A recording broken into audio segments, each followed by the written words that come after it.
event like tonight is a great reminder of all the great Asian American talent we have in Northeast Ohio. Yes, that comes in song and dance, but it also comes with some literature. We're going to welcome to the stage a local author. She is a graduate of Hathaway Brown, and also a graduate of Princeton and Harvard Law School, and has practiced international law, but she is a native Northeast Ohioan and a wonderful author, and she's going to tell you about some books she's written and provide her reading. Please welcome to the stage Melody Chu.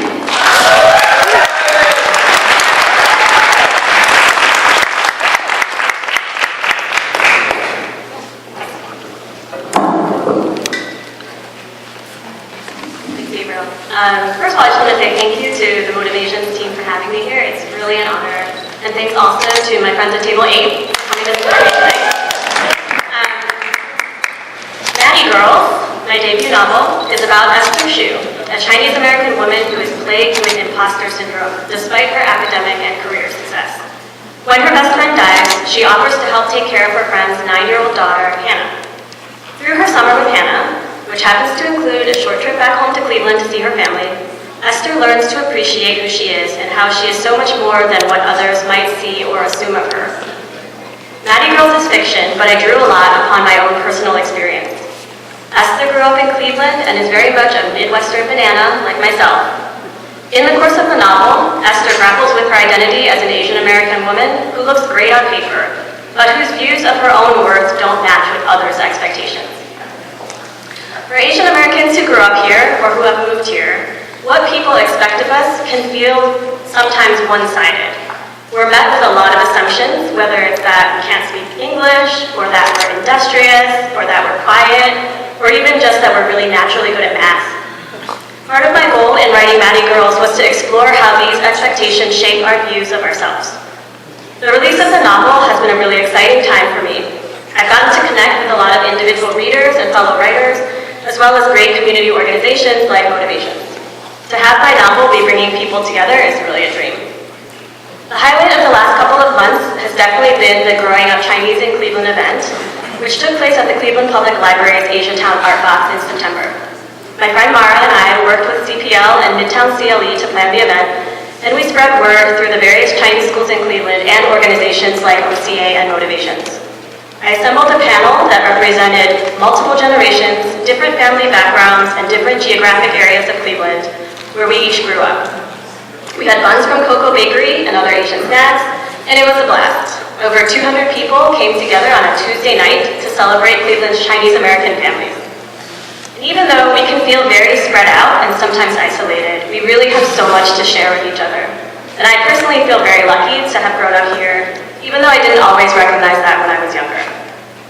So I was told that I could include a short reading, and I thought it would be a good idea to choose one of the many food-related scenes from the novel, given that we are at a banquet. So I'm going to be reading about a scallion pancake contest that takes place at Hannah's home. The characters that you'll hear are the main character, Esther, 9-year-old Hannah, her father, Lazarus, their nanny, Zhang Ai, and Ting Ting, a cousin who has recently arrived from Taiwan and is staying at Hannah's house. So right now, Esther has just arrived at the Chen residence, Hannah's house. A chorus of cheers greeted them when they entered the kitchen. Zhang Ai wiped her hands on the dish towel at the sink and beckoned to Esther. Come in, she said in Chinese. There were 2 plates of scallion pancakes on the table, cut into wedges, and Ting Ting was already standing behind them, eyes open wide. Scallion pancake, she said in Chinese. In English, sorry. Laz was sitting at the table with the baby in his arms. You have to be the tiebreaker, he said. Oh no, Esther said. It's a blinder test, Hannah said. A blind test, Laz said. You don't know who made which one, Hannah said. Oh dear, Esther said, approaching the table. They both look great. They're already cold, Zhang Ai said in Chinese. Sometimes scallion pancakes are better cold, Laz said in Chinese.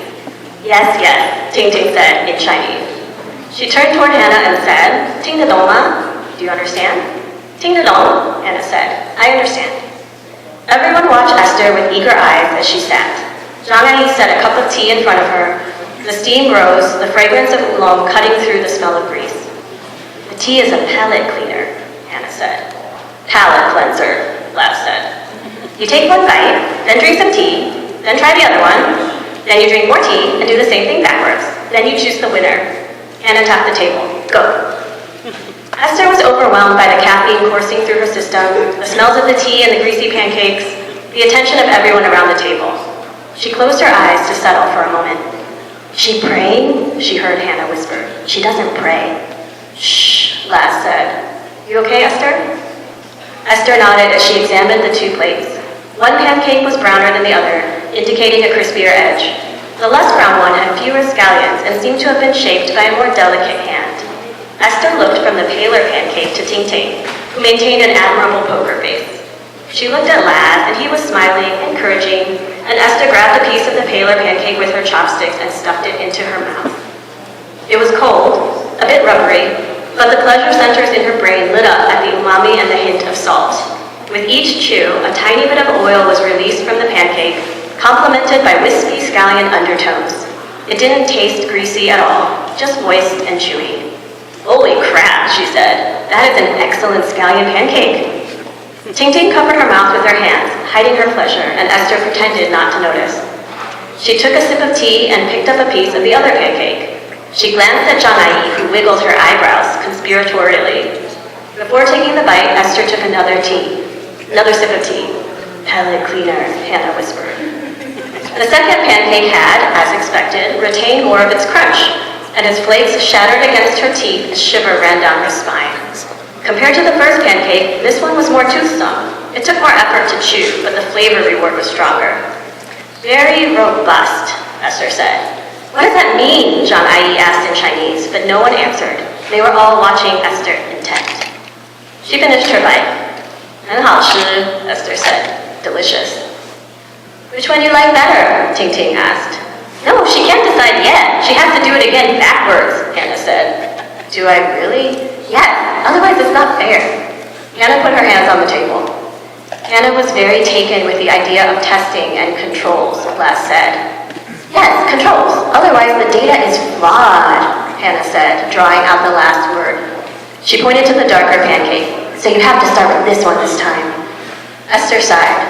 For you, Hannah, I will eat more of these delicious scallion pancakes. She took another gulp of tea.